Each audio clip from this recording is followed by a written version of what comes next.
1 in 4 rental properties here in London are illegal. Today I'm going to shed some light into the London short-term rental sector. I'm also going to share with you some dark secrets and exposing some deceptive practices that are really challenging the city regulations. But first, let's dive into the short-term rental history here in the city.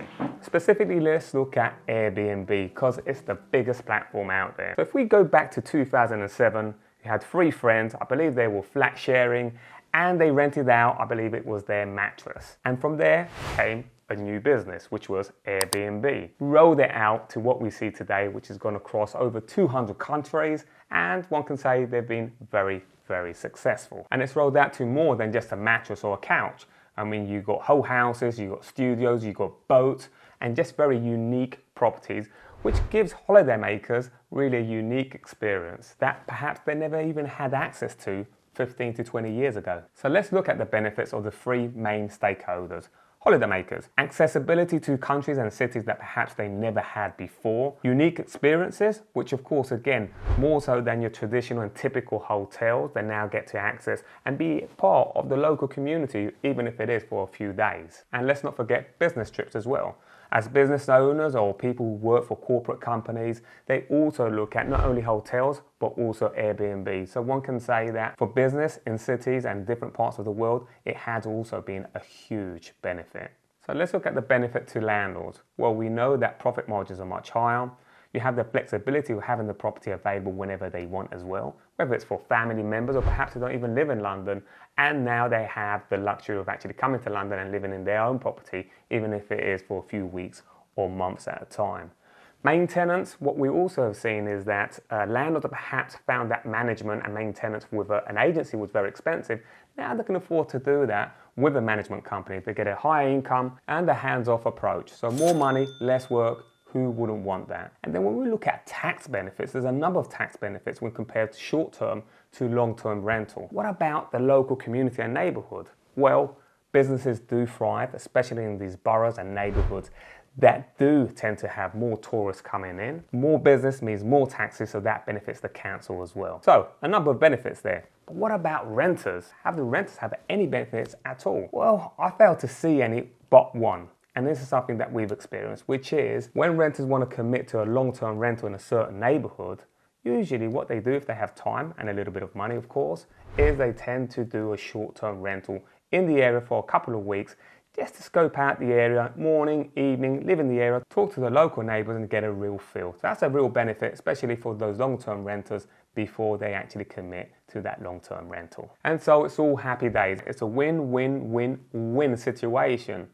Yes, until it starts to accelerate an existing problem, which is a housing crisis that we have here. So its rental stock were really low whilst demand keeps on continuing to grow and grow and grow because the city population keeps on getting higher and higher. The government stepped in to introduce a 90-day rule. It's a ban on anyone wanting to rent a property for more than 90 days within a 1-year period. The 90-day law strives to manage noise, disruption, and also safeguard housing for long-term rentals. But does it succeed?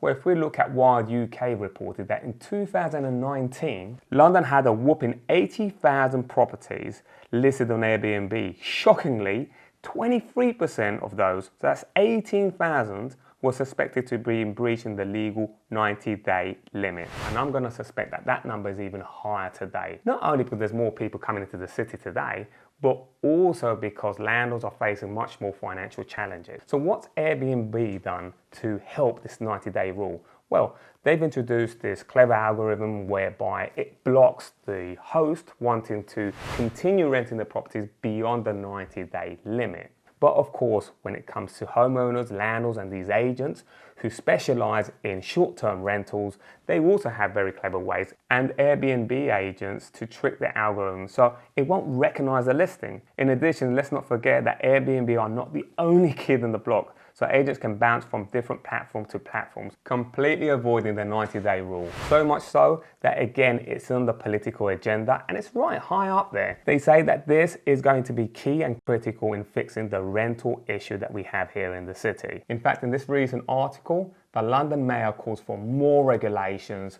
for short-term rentals here in the city. To address the city's housing crisis, with over 81,000 Airbnb listings in July 2023, Khan emphasises that surge in short-term rentals contributes to the housing shortage. He calls for government intervention to establish a licensing scheme empowering local authorities to limit the number of such properties. UK Hospitality supports the move. Of course, the hospitality industry is going to be supporting that move, especially those big hotel chains. Now, I get it. In terms of health and safety, that needs to be regulated. But is this another occasion whereby the big corporations are trying to push out the very little people who are trying to make a living? Whether you're a landlord or perhaps an Airbnb agent or perhaps a tenant.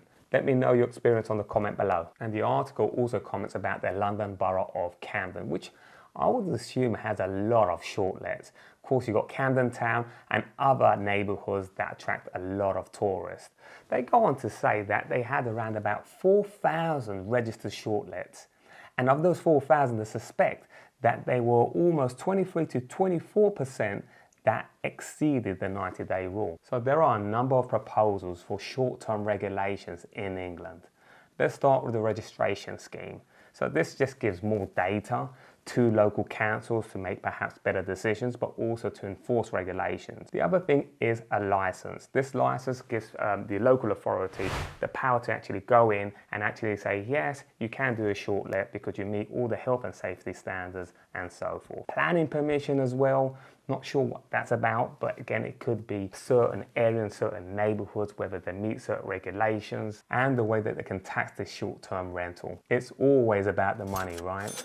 This way they're looking to see if they can increase council tax, but also the regular tax on money and profit that short-term rental agents or landlords make. So how are renters really affected? Well, you get less supply, more competition, increased rentals. So we've talked about the benefits to landlords. However, how is regulation and rules impacting the landlords or homeowners that are doing short-term rental? So when you have several factors affecting the availability of stock, of rental stock here in London, that's always going to be a challenge. The last thing that we need, especially for renters, where they've seen increases of 30% in the last few years and the cost of living going through the roof, is a shortage of property, further accelerating that lack of stock. Lots will argue that this is just a very small percentage that's impacting this, that a lot of the impact is actually being accelerated by the tax changes for landlords in recent years,